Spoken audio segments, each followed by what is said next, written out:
Somewhere in your house right now, a spider is quietly constructing an engineering marvel, and it did not consult you about it.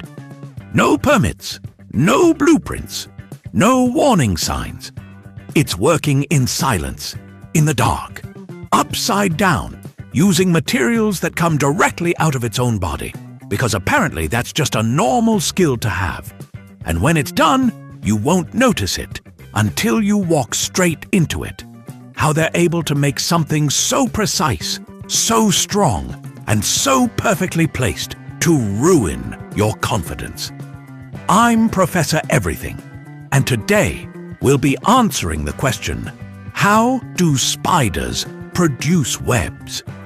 Right here on Explaining Everything.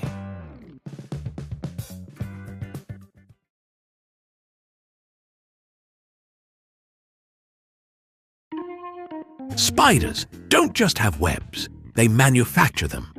Inside a spider's abdomen, yes, their butt, are specialized organs called silk glands. Most web-building spiders have multiple silk glands, each producing a different type of silk. Think of it like a multi-setting glue gun, except organic and mildly terrifying. Here's the wild part. The silk starts as a liquid protein. That's right. Before it becomes the elegant web you panic walk into at 2 a.m., it's basically spider goo. This liquid silk is stored in the glands until the spider decides, all right, architecture time. The silk then travels through tiny tubes toward structures called spinnerets, which are small, finger-like appendages at the back of the spider's abdomen. These spinnerets are not passive holes.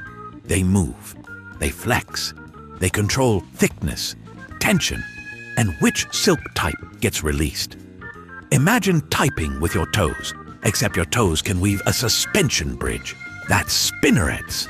So no, spiders don't spit webs. They don't shoot it like Spider-Man.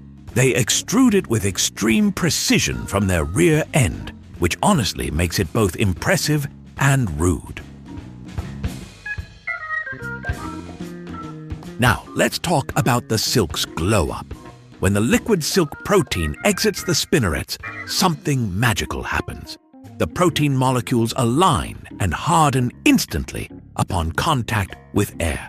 No drying time, no curing process, just immediate transformation from soup to string. If humans figured this out, Home Depot would collapse overnight.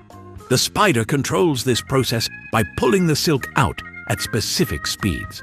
Pull it slowly, thick strand. Pull it fast, thin strand. This isn't accidental. The spider chooses the thickness based on what part of the web it's building. Structural support, thick silk. Decorative chaos, thin silk. And here's a fact that sounds fake, but is real. Spider silk is incredibly strong for its size. Pound for pound, it can rival steel in tensile strength while being far more flexible. And the spider makes this with no electricity, no factory, no OSHA violations, just vibes and biology. This entire process happens silently, invisibly, and mostly while the spider is upside down, which honestly feels like showing off.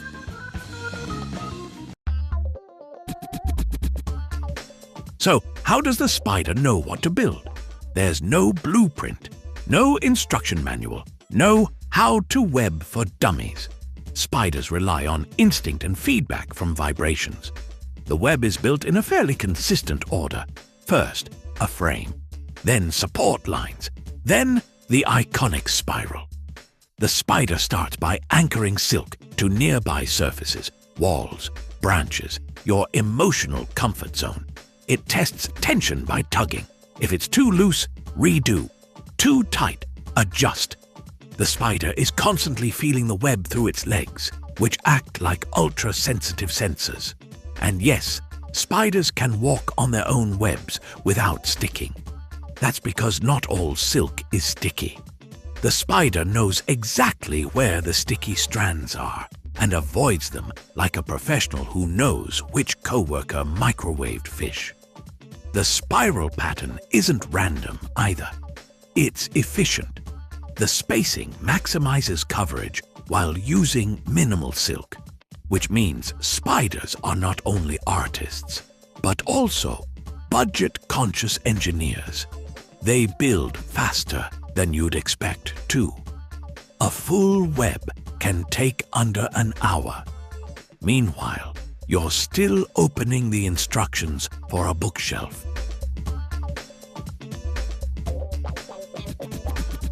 A spider web is not a set-it-and-forget-it situation. Once the web is complete, the spider continues to monitor and repair it. Broken strand? Replace it. Sagging line? Tighten it. Structural failure because you flailed your arms like you were fighting a ghost? Rebuild. Spiders sense vibrations through the web to understand what's happening. Wind feels different from impact. A struggling insect sends very specific signals. The spider doesn't see the web. It feels it like a giant external nervous system. And here's an important fact. Spiders don't waste silk. If a web is damaged beyond repair, many spiders will eat the old silk to recycle the proteins. That's not gross. That's efficient. That's sustainability before it was trendy. So yes, the spider dismantles its own work, absorbs it, and turns it back into silk later. Meanwhile, humans throw away perfectly good cables because they feel old. So remember, spiders produce web in magical ways. They convert liquid protein into solid silk using specialized glands, control it with spinnerets like microscopic hands, harden it instantly through molecular alignment, and assemble it using instinct, physics, and zero formal education. They do all this upside down, in silence, with no mistakes, and with an exit point that is frankly disrespectful to the concept of dignity. If you like this video, hit that like button and subscribe. Also, if you have suggestions for our next video, feel free to share them in the comments below. We'll be sure to give you an acknowledgement for your contribution. If you enjoyed this video, please check out our other bingeable channels. Thank you for tuning in, and join us next time here in the channel that answers all the why, what, who, where, and how questions you've always wondered about, here on Explaining Everything.